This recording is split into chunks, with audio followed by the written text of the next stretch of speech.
Thank you for tuning in to another episode of The Launchpad. I'm your host, Dave Kluge, and today we are going to be talking about some Week 9 matchups and rankings on The Launchpad. As always, I'm joined with two great guests here. We've got Alfredo Brown from Football Guys, and we have Matt Chester from Dynasty Football Factory. Be sure to stick through to the very end of this episode as we talk about some sleepers that you're going to want to take a closer look at as we head into Week 9. And of course, we have our sleeper starts of the week. Thank you so much for tuning in, and be sure to stick through to the very end of this week's episode of The Launchpad. Are you comfortable starting Chase Claypool this week? That and so much more on today's episode of The Launchpad. Alfredo, start us off here. Chase Claypool was traded to the Bears. He's already logged some practices, but there are some concerns with the Chicago Bears offense and what we should expect from Chase Claypool acclimating to a new offense. So simply put, are you starting Chase Claypool this week? I mean, I don't know that we were comfortable starting him last week or the week before that or any of those other weeks. So it's just, yeah, I get it. He's on a new team. We're excited. I think that it says more about the future. This week, I'm always really weary, especially if someone that's trying to get integrated into an offensive scheme. Short week here of not having a lot of practices with his new team. It's already not a very good offense. So no, I'm not comfortable starting Chase Claypool this week. And it might take a few weeks of me seeing it before I even consider starting him anywhere. It's kind of where I'm at, but if you're desperate, maybe. I mean, we know the ceiling's there. Matt, what are you thinking? Is there any chance that you are comfortable enough to plug Chase Claypool into a lineup this week? I think it's completely fair to wait a couple weeks, especially in that offense. And as a longtime Claypool stan and apologist, I think it's unfair to call his last 3 or 4 weeks. I think he's hit double-digit fantasy points and averaged about 15 points for the last couple games. So I don't dislike Claypool. I like his talent. I like what he brings to the Chicago Bears, and I like what he's going to do for Fields mostly. But no, I'm going to wait and see what he does. He's not Christian McCaffrey. He's not going to get 45 points on his first game. Absolutely not. And it's kind of weird because Chase Claypool was just non-existent to start the season. I mean, he wasn't getting any targets. You almost wonder if there was a call from the front office saying, hey, we got to get this guy moving on the trade market, force feed him some targets over the next couple of weeks before the trade deadline, because that's exactly what happened. He just kind of popped out of nowhere right before the trade deadline. And lucky for the Pittsburgh Steelers, they were able to net a second-round pick out of it. But I want to thank everybody for tuning in now to episode 53 of The Launchpad. Crazy how time flies. Last week, I was joined with Billy Muzio and Joey Wright. We were looking at some Week 8 matchups. Today, we're looking at Week 9, and I am joined with Alfredo Brown and Matt Chester. You know Alfredo from the Football Guys channel. We got a show that we do together on Wednesday mornings that you should check out. He is the host of the Pretend GM, doing fantastic stuff over there. And then Matt Chester from Dynasty Football Factory, who is going to bring some matchup and ranking analysis, but we're also going to put some dynasty spin on a couple of these conversations to really help focus on what he does best. But want to make sure that everybody now has subscribed to the new stream. We were streaming this from the Audible. It is now on its own stream. So the Launchpad, Dave Kluge, Football Guys, search whatever you got to search on wherever you listen to your podcast, and you will be able to find the show. And last and most importantly, if you like the show, be sure to leave a review. It helps so much with me growing my audience, would mean a ton. So if you're listening on a podcast, leave a review. And if you're listening on YouTube, drop a reply down below. Now, we already talked about the Miami Dolphins and Chicago Bears game a little bit and what we are expecting with Chase Claypool. So let's stick with that theme. And I want to talk about Justin Fields. We're looking at 3 straight weeks of QB1 output. So, Matt, start us off here. Where are we ranking Justin Fields? Are we looking at him as a QB1 now? Top 10, top 5? Where are we ranking Justin Fields this week? I think it's not just this week. He's going to be a QB1. He's going to be a set and forget one quarterback league guy for the remainder of his rookie contract at least. But what we're seeing from him recently is really exciting. Mostly what we're seeing the Bears do is commit to him, and that's the most exciting thing. They got him Claypool. They're letting him run a game plan around his best techniques, and it's paying off in fantasy. And I don't really care if it pays off in Chicagoland. I care that they care, that they want to invest in this guy that they traded up for last year. And they're doing it, and I'm very confident in him. I've actually got him at quarterback 8. And I'm going to jump to the other side of the ball real quick, but I've got Tua. If you want him anywhere in the range of Hurts, because Hurts is going to have a pretty bad game script where they're probably going to just wallop Houston. So I don't know how much Hurts is going to give you for fantasy, but I've got Tua right in the Hurts, Kyler, and Lamar range, right at quarterback 3. Don't persecute. Don't roast me for that. And then between those 4 guys all sitting at 3, I've got Cousins and Fields at 7.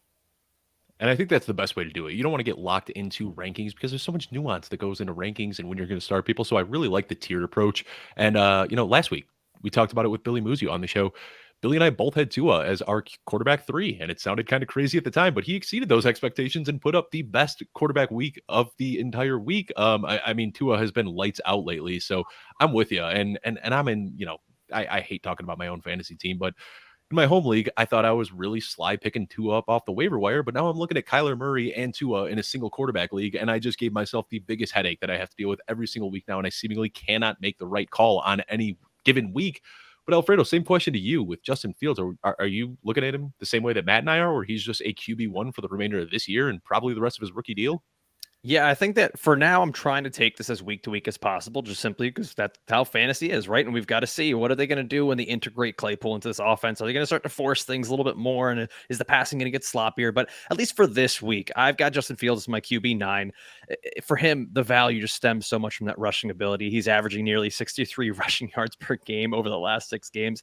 And Miami, I'm a Dolphins fan. They have not been great at pressuring the quarterback or even containing rushing quarterbacks. And I know they've added Bradley Chubb. I don't know how much he's going to really add for this week. He'll be better probably in the long run. But Dolphins are actually allowing the 7th most rushing yards to quarterbacks.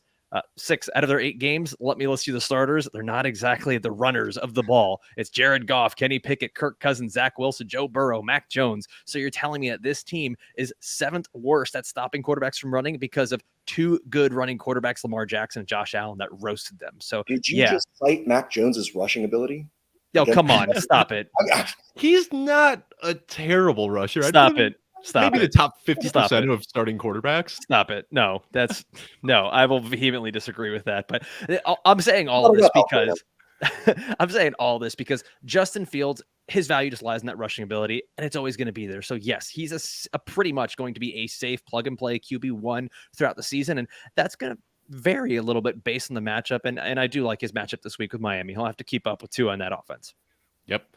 Could not agree more. And speaking of Tua in that offense, let's talk about Tyreek Hill and Jaylen Waddle. These guys are putting up top 5 numbers. Unbelievable that Tua Tagovailoa is supporting 2 top 5 fantasy weapons right now. And he even missed some games. And even when Teddy Bridgewater was out there, when Skylar Thompson was out there, it didn't matter. These guys were still producing. So Alfredo, as the resident Miami Dolphins fan, talk to us a little bit. Is there any reason on any given week that we shouldn't be putting both of these guys inside our top 12? No, the Dolphins are going to the Super Bowl. Like that's I don't know what to do. Like I feel like Ricky Bobby after a race. Like I don't know what to do with my hands, man. Like the Dolphins are actually good at football, and I don't know how to feel about it. But yeah, Jaylen Waddle and Tyreek Hill are wide receiver 1s for the rest of the season. Right now, they're doing historical NFL stuff. They've combined for 1,688 receiving yards, more than any pair of wide receiver teammates in the history of the NFL. We're talking Torrey Holt, Isaac Bruce type stuff. The greatest show on turf. So Tyreek's on pace to break 2,000 yards receiving, and while Waddle may not be putting up as gaudy of the numbers or getting the same volume that he was last year, he's got that trust factor with Tua. He's getting the touchdowns. I believe he's got 5 touchdowns still in the year, even with Tua being in and out of the lineup. And I'm pretty sure nearly all of those touchdowns came with Tua. So Jaylen Waddle is still going to be a top 10, top 12 wide receiver throughout this year. And the big thing is just how good this offense has been.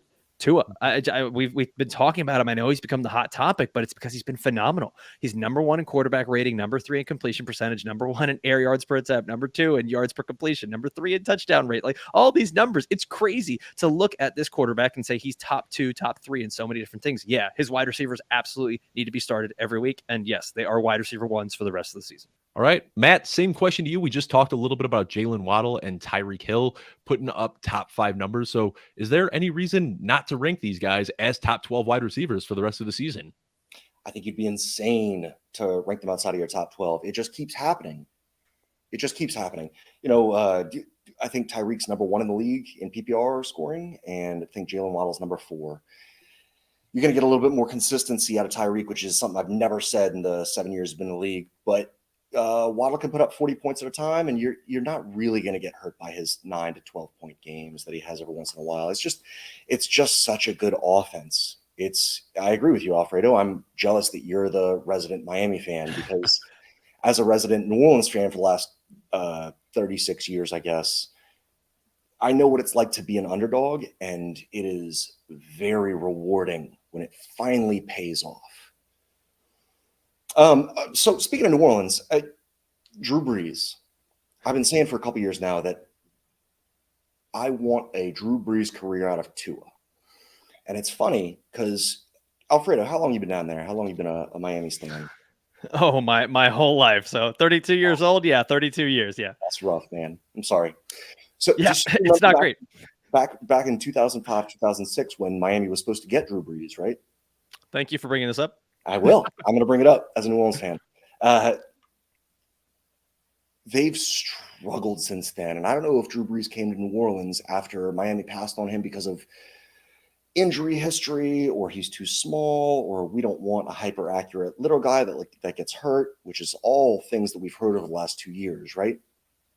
When Drew Brees came to New Orleans, I think that he picked up a little voodoo immediately and threw him on Miami, because in the 14 years between Drew Brees going to New Orleans and Miami drafting Tua, they've had 14 different starting quarterbacks and they've had 2 winning seasons. That hurts. But I think Tua's going to fix that. And Tua looks more accurate than Brees throughout his career. It's very exciting. And sure, maybe it is the yards after catch from his weapons. Maybe it's the proper scheming. I don't know what it is, but I'm very, very, very excited about Tua. He's got if you look at his 2022 numbers versus Drew Brees' career numbers, I think he's got 20% higher touchdown rate this year than Drew Brees has over his career. His completion percentage is 2 or 3 points higher than Drew Brees' was over his career, and his interception rate is 30% lower than Drew Brees' was over his career.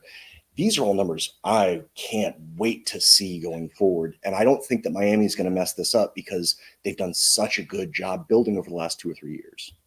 Yeah, and I don't know if there's a player whose dynasty stock has risen more than Tua Tagovailoa has this offseason. And then the one thing I'll say too, which a lot of people aren't talking about, is if you have Tyreek Hill, I don't even think you need to be that accurate of a quarterback. You know, we heard so many knocks throughout the offseason about the deep balls and whatnot. And even when those deep balls aren't perfectly thrown, I don't know if there's anybody in the league that is better at adjusting and tracking a ball than Tyreek Hill and finding a way to get under that and still high pointing it. I mean, he just makes plays out of nothing. Great addition to Miami, and they are a fun team to watch. But the last thing I want to talk about with the Miami Dolphins is this backfield. You know, Raheem Mostert has really taken a stranglehold on the backfield so far this offseason, and I think a lot of that had to do with the fact that Chase Edmonds was just kind of stinky. I mean, he was looking terrible out there. But now all of a sudden with Jeff Wilson Jr., there's some stiffer competition in the backfield. So, Matt, start us off here. Do we expect Jeff Wilson Jr. to immediately come in and carve out a role for himself? Or is he just kind of the same thing as Chase Edmonds, not going to get a whole lot of touches and just kind of an injury away from any sort of fantasy relevance? So Mike McDaniel from San Francisco brought in Raheem Mostert from San Francisco. Halfway through the season, he brings in Jeff Wilson from San Francisco.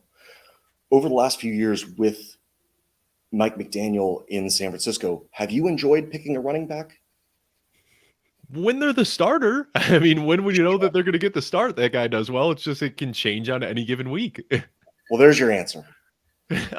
If they get some terrible turf and start, being more injury happy in the backfield, like they were with the 49ers, we'll get some clarity. But until then, it's just tough, man. I can't plant flag on either of them.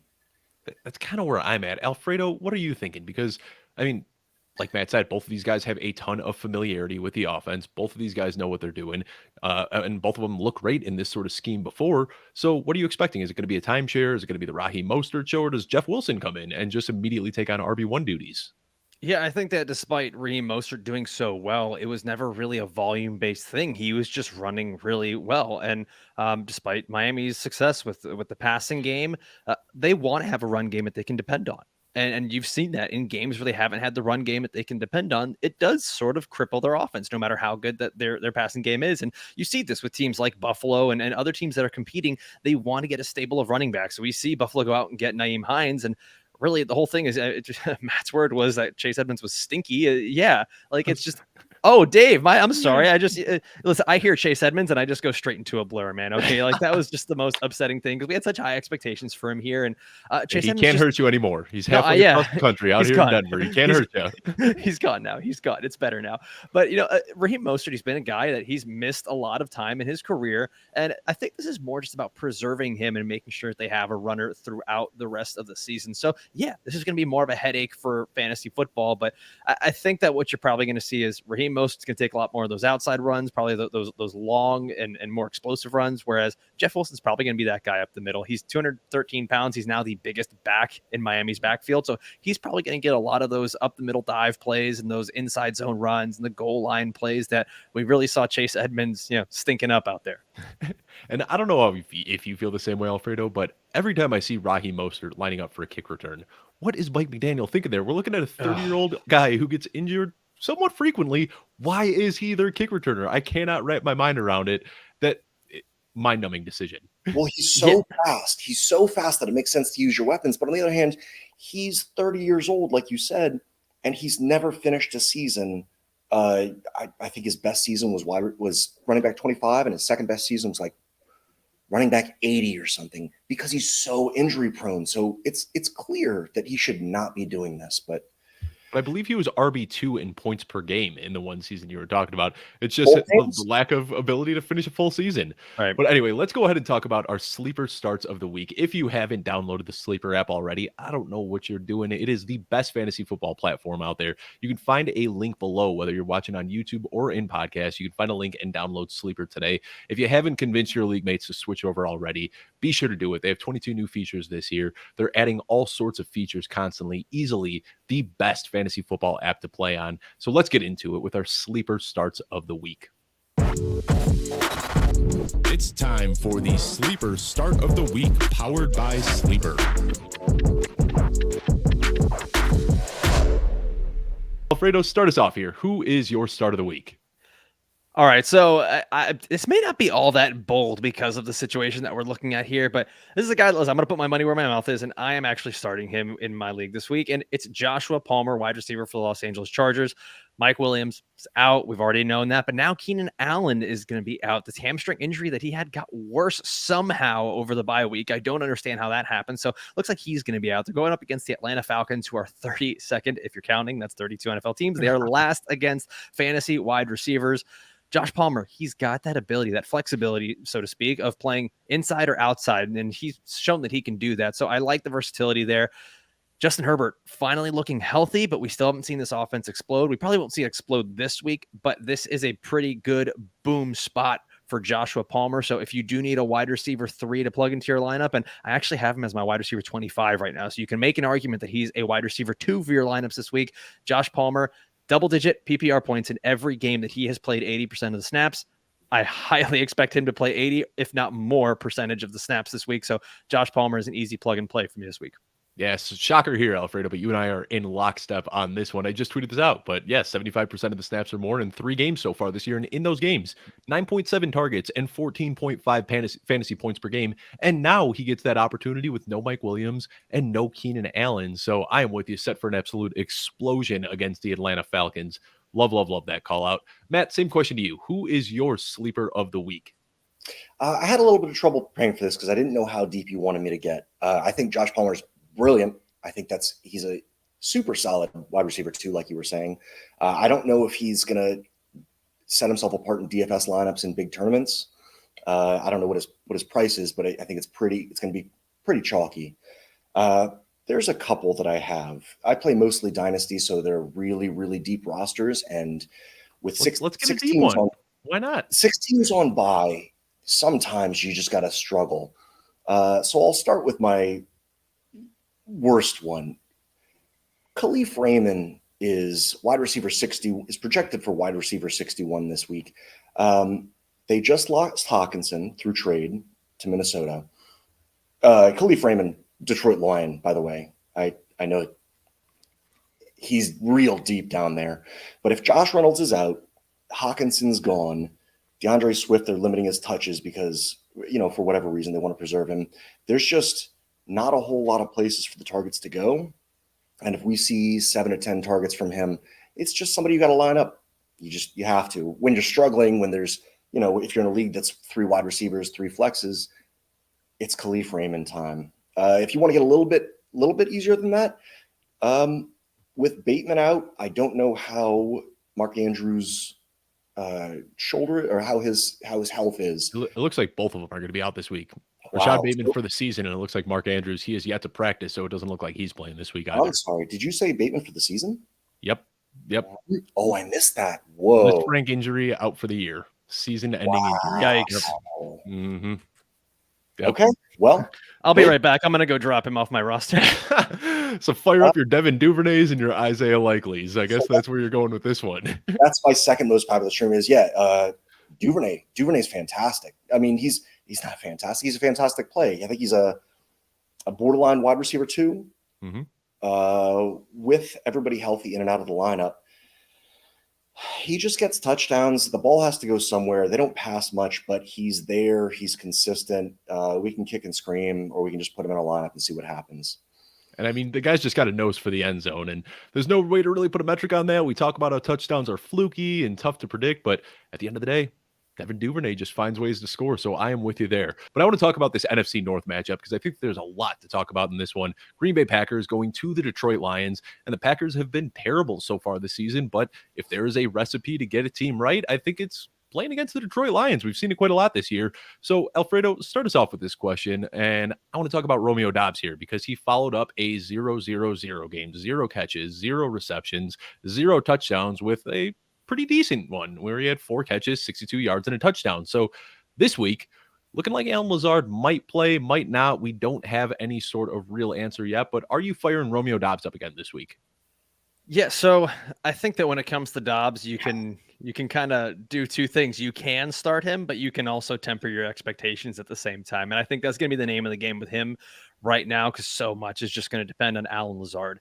Lazard practiced Wednesday. Like you said, he might play this week. It might be smarter for them to just let him rest one more week and come back full strength. So I don't really see why they would rush him back. But I get it. The Lions are an easy matchup, and this is juicy. If you're the guy that needs to absolutely go out and start Romeo Doubs, if Lazard is out, I have Doubs my wide receiver 27. So he's right there in that same Josh Palmer range, which is weird to say that the wide receiver 1 for an Aaron Rodgers led team at best case scenario would be wide receiver 27. But this just hasn't been a good offense this year, except for Allen Lazard having successful games. And we talked about this in our last episode of why we think Allen Lazard is a good trade target to actually go after. If Lazard does play, I'm a little bit more nervous about Dobbs, and he drops closer to that wide receiver 36 area where he may not be in that wide receiver 3 conversation for me. But I think as of right now, he's still start worthy in 3 wide receiver leagues. Or a flex spot just simply because of this matchup against Detroit.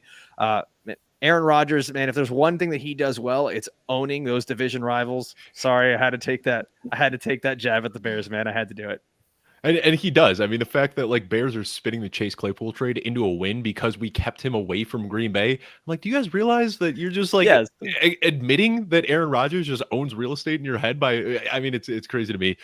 But let's stick with this game. And Matt, I'll throw this question to you because there are so many good tight ends that you would be plugging in without even thinking twice that are on bye this week. David Njoku, well, he's injured, but Dalton Schultz is on bye. Greg Dulcich is on bye.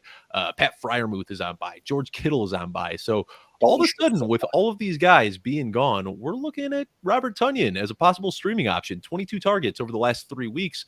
Are you thinking about streaming him this week?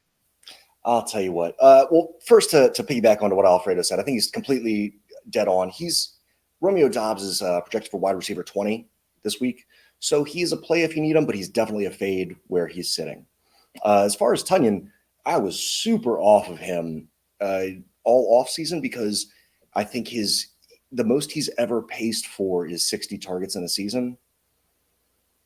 But you have to adjust when mercurial Aaron Rodgers trusts one of his players. So if he trusts Robert Tonyan enough to give him, did you say 22 targets over the last 2 games? 3 games, but still that's over 7 targets per game for a tight end, which is pretty good. Yeah, which, that rate I think doubles any rate that he's had in his first 4 seasons in the league. So yeah, along with 25 other tight ends, he's a tight end 1 streamer this week. Yeah, I mean, we're playing a really tough game trying to predict the streamers. Alfredo, do you have anything that you'd like to add about Robert Tonyan? No, I mean, I think this is just going to be the range that he's going to be in, man. He's going to be in that kind of 12 to 15 range week in and week out, depending on the buys, depending on the matchups. He's kind of in that tight end position's gotten so weird. Like you almost have to start Taysom Hill just because of the fact that he could blow up. Like Gerald Everett is a guy that has to start now because they're missing targets. Evan Ingram's becoming relevant. Like there's so many different names at tight end that you're like, I guess they have to start because tight ends suck so bad. So yeah, I mean, I think that's just going to be the position that Tonyan is going to be in week after week. So the last thing I want to talk about in this game is DeAndre Swift. And I feel like we could talk about this for hours, but let's try to keep it as quick as possible. We talked about it for about 15 minutes on the mailbag show last night because I don't know what's going on. I said DeAndre Swift is suddenly turning into fancy Nyheim Hines. I mean, I don't understand what's going on with the usage. We know the talent is there. I mean, this kid is dripping with talent, arguably one of the best in the league, but he had 5 carries for 6 yards last week. And then Dan Campbell came out and said that we probably gave him too many touches. So Matt, start us off here. Obviously, in Dynasty, he is a buy. He's a blue chip piece, and you know that things are going to come to fruition eventually. But looking at redraft for the rest of the season, do we start maybe looking at DeAndre Swift as more of an RB2 rather than the top 5 back we thought he would be? Well, I'm really glad you started with Dynasty because people are freaking out on both him and Jonathan Taylor. So they're both major buys in Dynasty right now, I think. As far as the rest of the season, it's just hard to predict the running back landscape week in and week out because if Jonathan Taylor misses time, if you want to start Deion Jackson over DeAndre Swift, it's insane, but I can't fault you for that. We don't know what it's going to be. We don't know how their offense is going to be. They just got rid of Hawk. They're probably tanking again to get a top 3 pick. Why not run Jamal Williams into the ground? Jamal Williams is a fine play, and Swift, I'm not going to try and acquire him in seasonal leagues unless I've got a locked in playoff spot. And then I think he's quite clever because we don't know if Jamal Williams is going to get hurt over the next 3 games. He's a running back. They all are. They all miss time. So Swift is fine. I wouldn't panic. He should be on a team that is going to make the playoffs. He shouldn't be on a team that's worrying about making the playoffs. Yeah, I think that's a great way to put it, Alfredo. I know that you are in the buy DeAndre Swift camp, and I think that there's good reason to. So talk to us a little bit about DeAndre Swift and what we should expect going forward.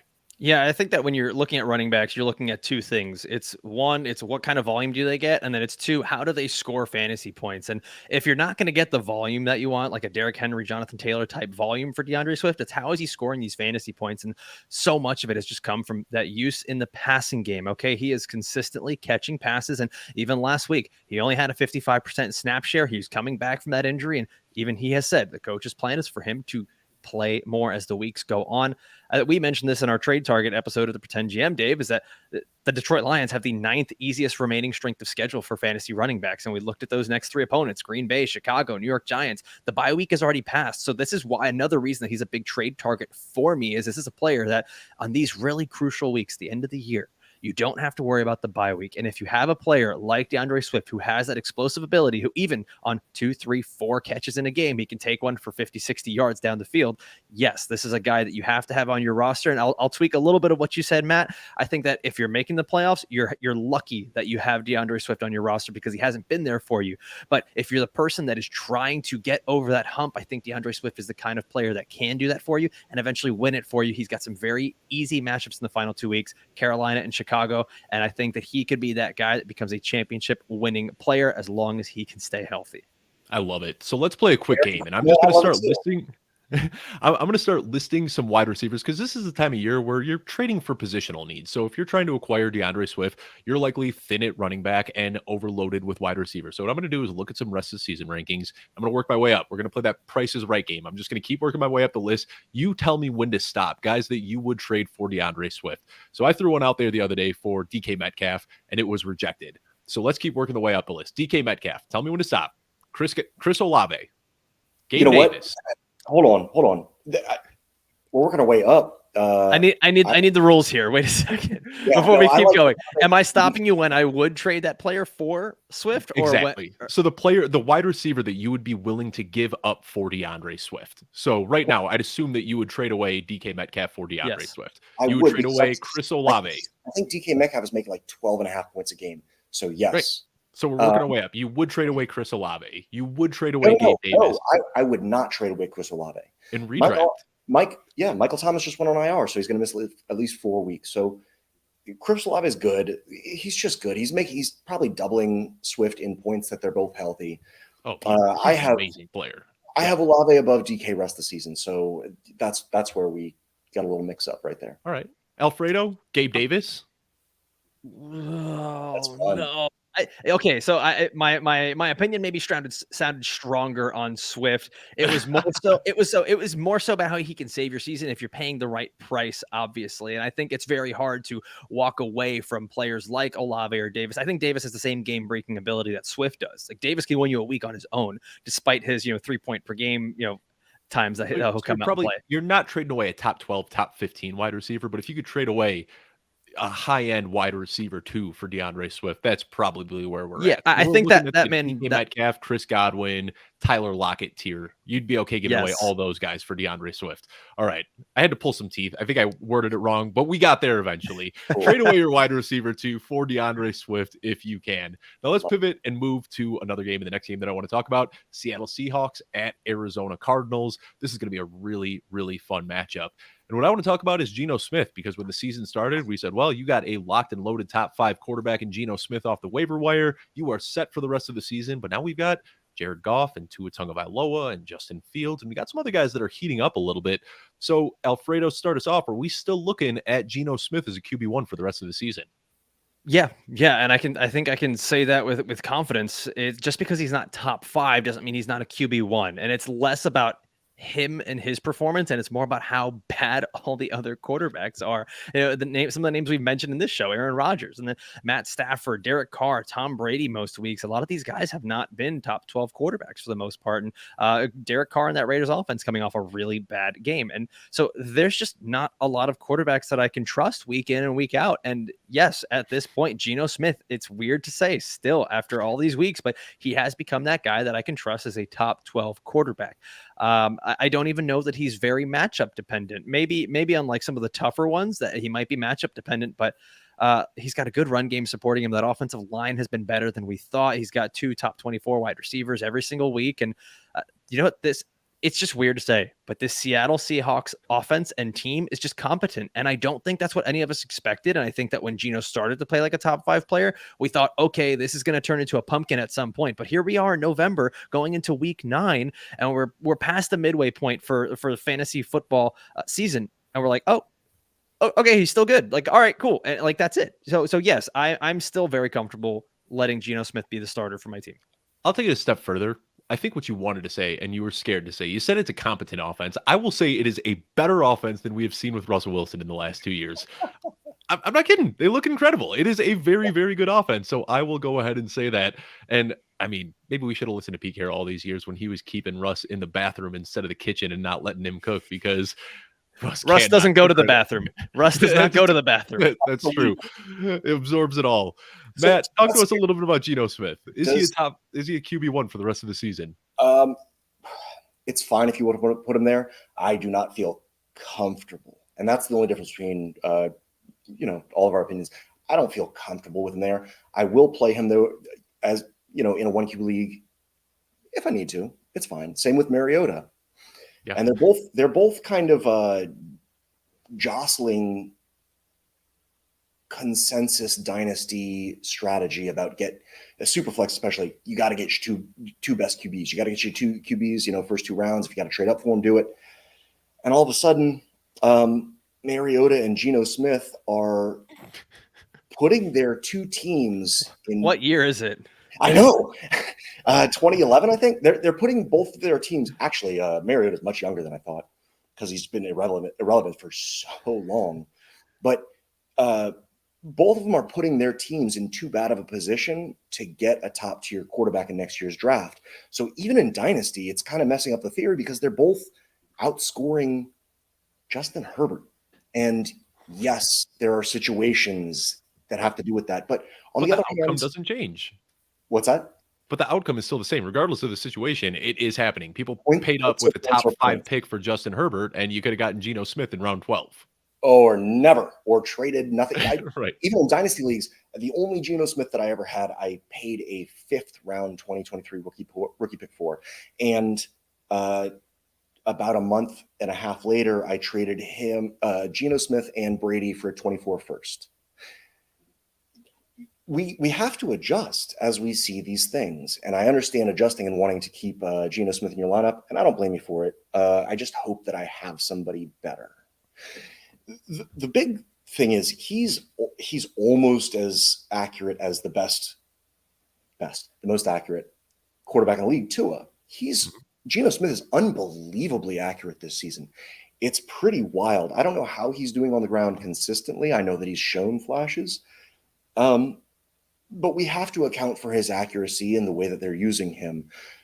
My big worry that has to do with that is, with that accurate of a quarterback, why is DK Metcalf outside of the top 24 on the season?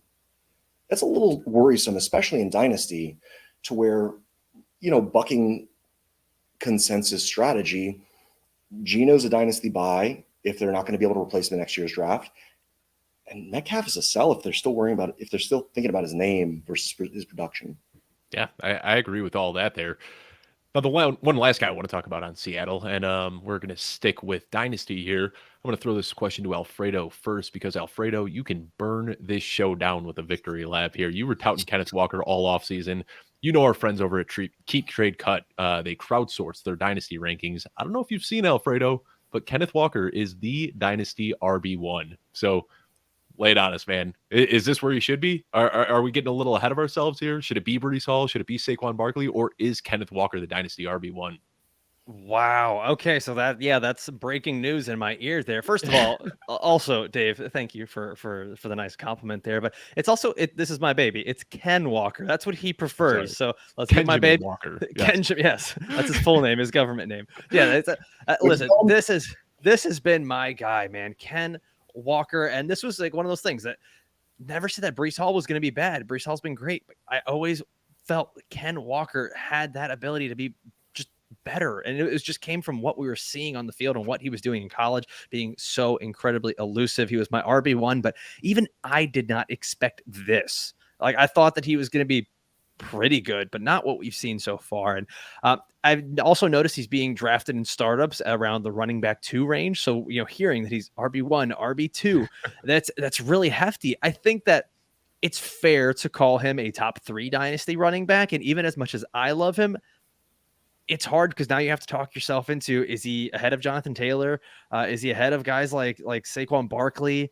And even Christian McCaffrey's value went up, right? Going to San Francisco. So that's at least 3 guys that, as much as I love Ken Walker, I struggle to put him ahead of them in dynasty or redraft. So I think that it's fair to say he's a top 4 dynasty running back going forward. Yeah, I mean, I just saw it this morning that he had moved up to number 1, and I thought it was a little crazy as well. So, Matt, talk to us. Does he deserve to be the Dynasty RB1? I don't think so. And maybe it's a little bit of anchoring bias. And if Fantasy Receipts wants to come and find me, I called him Kenneth Pedestrian 3 all off season because it's a hilarious dig, I think. I'll put him. I think you named a bunch of guys. I think you missed ETN, but I've got JT, CMC, and Swift all right around the 1 range. ETN sneaking in there because of age and production and commitment to usage. And Saquon, age is a little bit of a factor, and so is contract. But I'll put him above there too. I'll tell you who I've got him on the exact same tier with. It's he and Josh Jacobs for 6 and 7. Ooh, it's similar profiles. I like that call. For sure. And they're both getting big points, but I just don't feel comfortable committing to anything that Pete Carroll is doing with running backs. He's just been a little bit too unpredictable before. Yeah, they might use that first rounder next year on another running back, no Pete Carroll.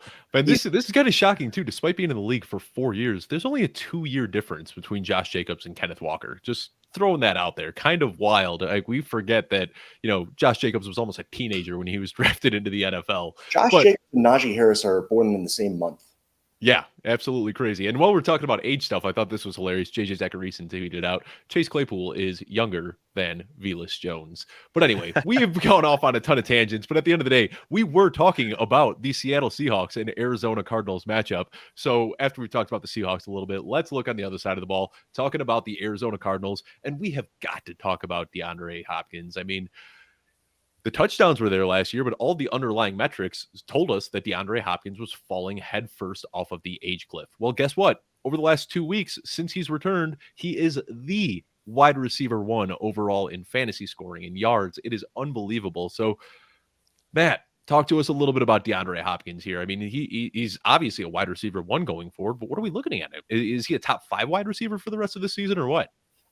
Dave, talk to me about small sample sizes and Yep. reactions. Because I love DeAndre Hopkins, but you're right. His usage fell off last year, and he's always been a massive monster target hog. And like as sure as they come, top half of wide receiver 1s. He's shown it in 2 weeks, which is what 30-plus-year-olds do. I can't really buy in rest of season. I'll tell you this. The situation where I would be looking to acquire DeAndre Hopkins is if I needed help getting into the playoffs, because Marquise Brown is projected back, and I don't know with a foot injury if Marquise is going to be productive down the playoff stretch. But I do know that we'll take a little bit of targets away from DeAndre Hopkins, and where that was his mainstay for the first 8 years of his career, he was very touchdown dependent last year. And if he falls back into that, it's just not the usage that we've seen over 2 weeks. And I don't know if keeping a 2-week sample size for a shifting situation is the best way to go. James Conner's been out too. Like there's going to be too many shifting situations in the Cardinals offense. Yeah, I think that's a great way to put it. And temper expectations for somebody who has been blistering red hot over the last couple of weeks. Alfredo, do you have any pushback here, or are you kind of looking at it the same way that if you've got DeAndre Hopkins, now is probably a good time to look to sell? You know what? I won't make much of it, honestly, because at this point, I don't think he's quite top 5, probably top 12 for a short period of time here. But at this point, I don't think it matters, especially for redraft. It doesn't matter. Top 5, top 10, top 12. Are we selling? Like, you have a player who was not able to play for your team before, who is now a legitimate wide receiver starter every single week, and he's going to carry you over these next, let's call it 3, 4, 5 weeks, or at least until whenever Marquise Brown comes back. So yeah, there's maybe an expiration date on some of this production, but for now, just ride the ride, enjoy it. By the time that Marquise Brown is coming back and you have used all of that DeAndre Hopkins goodness, your trade deadline might hit in your redraft leagues and all kinds of other stuff. So just enjoy the ride right now and let him get you some wins for your redraft teams. Ertz is also 30 plus, so he might stay the top, one of the top 2 pass catchers in that offense. Yeah, true. I mean, he's 32 years old. People don't realize how old he is. That he is he's getting up there. But hey, 32 is not that old, man. Relax. I mean, speak for yourself. I wake up with back pains. I got my shoulder falling out of the socket all the time. Speak for yourself. 32 sure feels old. Now, we've only got a few minutes left, but I do want to talk about 2 talking points in this Los Angeles Rams and Tampa Bay Buccaneers game. And the first one is going to be simple. We're just going to pick a player. Cam Akers, Darrell Henderson, Ronnie Rivers, Kyle Williams. Who do you prefer for the rest of the season? Matt, start us off. Akers, Henderson, Rivers, Williams. Who do you want? Big fat no. I don't want any of them. I don't want a single one of them.